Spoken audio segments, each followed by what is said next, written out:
আজ 19শে জুলাই 2025 শনিবার B Ganguly street Bowbazar bank of ইন্ডিয়ার মোড়ের ব্যাংক জাতীয়করণের 56তম বার্ষিকী সম্মেলনের সাংবাদিক বৈঠক করা হয়। All India bank officers confederation AIBOC Paschimbanga কমিটির রাজ্য সম্পাদক শুভ্রজ্যোতি চট্টোপাধ্যায়, রাজ্য সভাপতি কৃষ্ণেন্দু মুখার্জি, প্রাক্তন সম্পাদক ও ব্যাংকিং ট্রেড ইউনিয়নের সর্বভারতীয় নেতা সঞ্জয় দাস সাংবাদিক বৈঠকে বক্তব্য রাখেন। 1969 সালে 14টি বাণিজ্যিক ব্যাংকের জাতীয়করণের দাবিতে 56তম বর্ষ বার্ষিকী উপলক্ষে উদযাপন করা হয়। অনুষ্ঠানের মাধ্যমে সর্বকালের সবচেয়ে সফল অর্থনৈতিক সংস্কারের স্মরণ করতে সকালে দুটি ট্যাবলো দিয়ে একটি বউবাজারের পার্শ্ববর্তী এলাকার জুড়ে পরিদর্শন করে আরেকটি দক্ষিণ কলকাতা ঠাকুরপুকুর এলাকার পরিদর্শন করে বউবাজারে ফিরে আসে। শহর জুড়ে জনসম্মুখে প্রচার করা হয়, পরে রাখি পরিয়ে গ্রাহক ও কর্মচারীদের মধ্যে বন্ধুত্বের বন্ধনে আবদ্ধ হন। সরকারি ব্যাংকের লক্ষ লক্ষ ক্ষুদ্র আমানতকারী কৃষক, ক্ষুদ্র ও মাঝারি শিল্প উদ্যোগী, স্বনির্ভর গোষ্ঠী, সমাজের দুর্বল শ্রেণীর ঋণগ্রহীতাদের কাছে আবেদন করেন যে তারা ব্যাংকের বেসরকারীকরণের বিরুদ্ধে রুখে দাঁড়ান, কারণ এটি তাদের স্বার্থে ক্ষতি করবে। আমরা সকল নাগরিক সমাজের সংগঠন ঐক্যবদ্ধ হয়ে এই দাবিকে জনসমক্ষে আনার আহ্বান জানান। উত্তর কলকাতার বউবাজার থেকে শুভ ঘোষের রিপোর্ট। मेरा जो जवाब आपको दिए थे उसमें था, ये हम लोग AIBOC का ओर से मैं बार बार बोल रहा हूँ, हमारे सर्विस खराब होने का एक मेन कारण है हमारे यहाँ नियुक्ति कम है, हमारे बहुत सारे पद खाली है, कम लोग ज़्यादा लोगों को सर्विस देने से जो होता है, जो होने वाला था वही होता है। সমস্ত কিছু সেইগুলো করতে গিয়ে কিন্তু এই সরকারি ব্যাংকগুলো একটুখানি ঝামেলার সম্মুখীন হয়েছিল। তা সত্ত্বেও আমি বলবো সরকারি ব্যাংকগুলো অত্যন্ত শক্তিশালী, যে কোনো পরিস্থিতিতেই তারা কিন্তু বেরিয়ে আসছে, বেরিয়ে এসে কিন্তু প্রফিট করে দেখাচ্ছে যে আমরাও কিন্তু কম্পিট করছি প্রাইভেট ব্যাংকের সঙ্গে। প্রাইভেট ব্যাংকে যেখানে প্রতি গ্রাহক পিছু হয়তো 10 জন গ্রাহক পিছু 2 জন সেখানে স্টাফ আছে, আমাদের এখানে 200 জন গ্রাহক পিছু হয়তো 2 জন স্টাফ আছে। গ্রামে গঞ্জে গিয়ে দেখবেন যেখানে জনধন যোজনা যখন লাগু হয়েছিল, কি আপনার নোটবন্দি যখন হয়েছিল, কি এখনো যখন কেন্দ্রীয় সরকারের বিভিন্ন প্রকল্প যখন লাগু হয়, অটল পেনশন যোজনা থেকে শুরু করে, এগুলো কিন্তু একটা লাভদায়ক জিনিস না, এগুলো থেকে ব্যাংকের কোনো লাভ হয় না। সেখানে এক একটা গ্রামীণ ব্যাংকে গিয়ে আপনি দেখবেন 200-300 লোক এক এক দিনে ঢুকে পড়েছে। সেখানে আপনি তো প্রাইভেট ব্যাংকের সঙ্গে আপনারা অনেক সময় প্রশ্ন করেন যে প্রাইভেট ব্যাংকের ভালো, গ্রাহক সেবা ভালো, সরকারি ব্যাংকের সেবা ভালো নয়, এটা কিন্তু একটা মিথ হয়ে চালু হয়ে গেছে। কিন্তু আমি প্রত্যেকটি সাংবাদিক বন্ধুদেরকে বলি, এই মিথটাকে কাটানোর জায়গা কিন্তু আমরা দেখে ফেলেছি। এয়ার ইন্ডিয়ার সময় কিন্তু সরকারি ক্ষেত্রের মধ্যে ছিল, এয়ার ইন্ডিয়া যখন সরকারি ক্ষেত্রের মধ্যে ছিল তখন কিন্তু আমরা দেখেছি যখন চেন্নাইতে বন্যা হয়েছে, যখন কেরালায় বন্যা হয়েছে, যখন গুজরাটে যখন ভূমিকম্প হয়েছে, বিনা পয়সায় তারা কিন্তু সেখানে বিভিন্ন লোককে জায়গায় জায়গায় নিয়ে এসেছে। অথচ এই এয়ার ইন্ডিয়া যখন আমাদের পাইলগাঁওতে যখন এই ঝামেলাটা হলো, তখন আমরা দেখতে পেয়েছিলাম সেখান থেকে লোকজন যখন আসতে যাচ্ছে তখন এক একটা টিকিটের দাম 30,000, 40,000, 50,000 করে করেছেন। কিন্তু এইটাই হচ্ছে প্রাইভেট সেক্টর আর পাবলিক সেক্টরের মধ্যে তফাৎ। কারণ আমরা যেটা সরকারি ব্যাংক যেটা করে সেটা হচ্ছে দেশ হিতে কাজ করে। কারণ ভারতবর্ষ একটা উন্নয়নকামী দেশ, সাধারণ মানুষের উন্নয়ন করা, সাধারণ মানুষের কল্যাণ করা তাদের কাজ। আমাদের কাজ কিন্তু প্রফিট করা নয়। তা সত্ত্বেও কিন্তু আমরা প্রফিট করে দেখিয়ে দিয়েছি we can compete with the private bank also. যদিও আপনারা আমাদের সঙ্গে বিমাত্রী সুলভ আচরণ করছেন, তা সত্ত্বেও কিন্তু আমরা দেখিয়ে দিয়েছি সেই পরিস্থিতিতেও কিন্তু আমরা প্রাইভেট ব্যাংকের সঙ্গে কম্পিট করে আমরা তাদের থেকেও ভালো সার্ভিস দিতে পারি।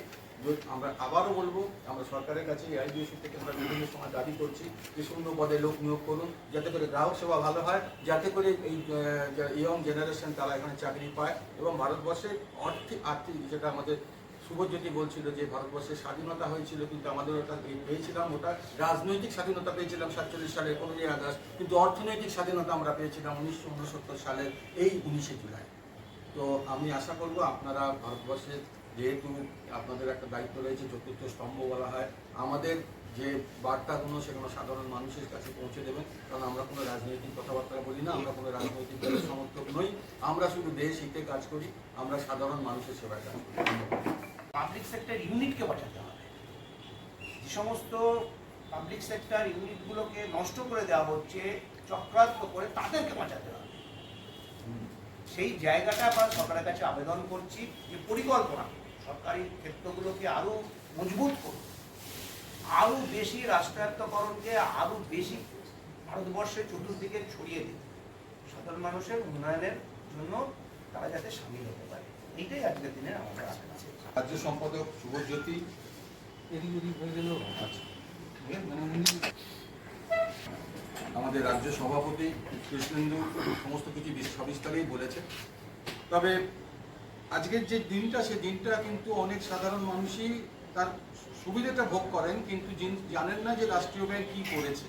রাষ্ট্রীয় ব্যাংক আজকে প্রতিটি মানুষের যে করে খাওয়ার যে জায়গাটা, সেটা কিন্তু প্রত্যেকটি মানুষের তার সঙ্গে কিন্তু রাষ্ট্রীয় ব্যাংকের অবদান জড়িত রয়েছে। আজকে যখন এই রাষ্ট্রীয়কৃত ব্যাংকগুলো যখন ছিল না, সেই সময় কিন্তু ভারতবর্ষের অর্থনৈতিক অবস্থা যে অবস্থায় ছিল, সেটা কিন্তু একটা অত্যন্ত দর্দনাক পরিস্থিতিতে ছিল।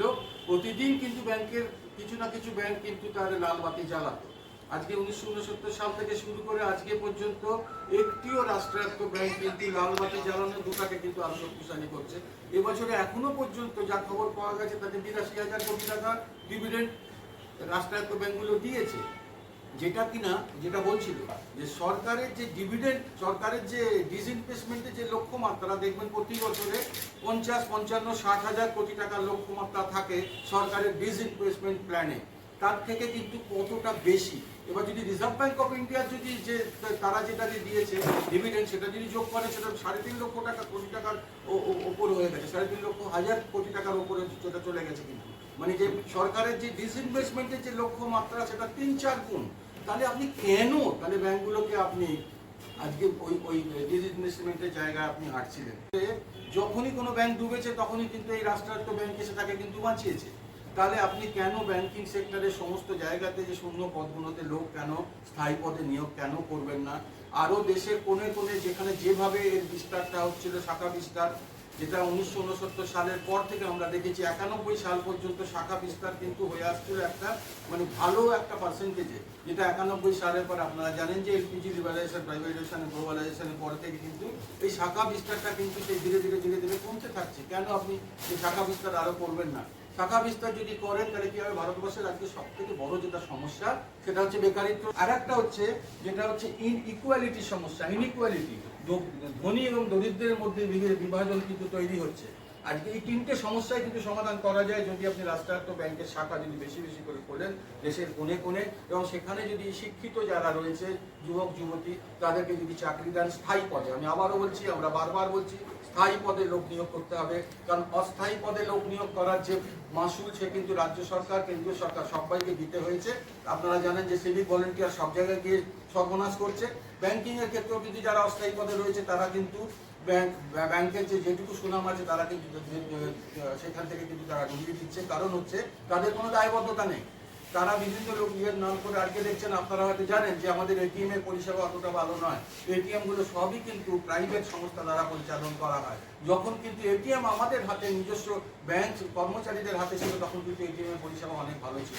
এই জন্য আমাদের আজকের দিনে সরকারের কাছে আমাদের দাবি যে ব্যাংকগুলো এখন কিন্তু ভালো অবস্থায় রয়েছে, প্রফিট করছে, এবং একটা সময় কেন খারাপ অবস্থায় গেছিল সেটা আজকে সময় নিয়ে যদি সময় আপনি জিজ্ঞেস করেন, তাহলে আমি বলবো কেন খারাপ অবস্থায় গেছিল। সেটাও কিন্তু অত্যন্ত সাইন্টিফিক্যালি আমরা দেখতে পেরেছি, সেটাও কিন্তু বিভিন্ন নিয়ম নীতি যেভাবে লাগু করা হয়েছিল, এবং যে দেশের হিতের জন্য কাজগুলো করতে গিয়ে কিভাবে বিভিন্ন অহিতকর কাজগুলো আমাদের ব্যাংকের জাতীয়করণ হয়েছিল। ইন্দিরা গান্ধী গভর্নমেন্ট সেই সময় একটা অর্ডিন্যান্স আনেন, যার ফলে ব্যাংক জাতীয়করণ হয়। তাদের কাছেও আমার মনে হয় এই দিনটার গুরুত্ব অপরিসীম এই কারণে, কারণ আজকের এই দিনে যে জাতীয়করণের যে অর্ডিন্যান্স পাস হয়েছিল, তার ফলে কিন্তু ব্যাংক সার্বজনীন হয়েছিল।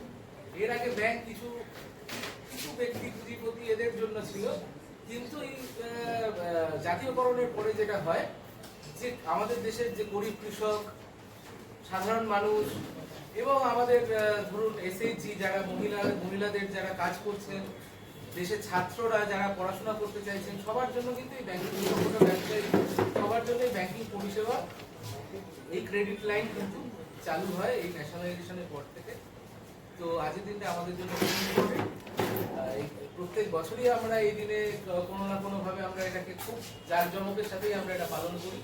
কারণ ইদানিং যে কেন্দ্রীয় সরকার আমাদের রয়েছেন বিগত বেশ কিছু বছর ধরে, ওনাদের কিন্তু একটা মেজর এজেন্ডা হচ্ছে যে এই ঠিক তার উল্টো পথে গিয়ে 1969-এর উল্টো পথে গিয়ে ব্যাংকে প্রাইভেটাইজ করে দেয়, যে আমাদের রাষ্ট্রায়ত্ত ব্যাংকগুলোকে বেসরকারীকরণের তাদের প্রকল্প রয়েছে, এবং আইবক বহুদিন ধরে রাস্তায় নেমে এটাকে আমরা প্রতিহত করছি আন্দোলনের, একদম কন্টিনিউয়াস আন্দোলনের মাধ্যমে।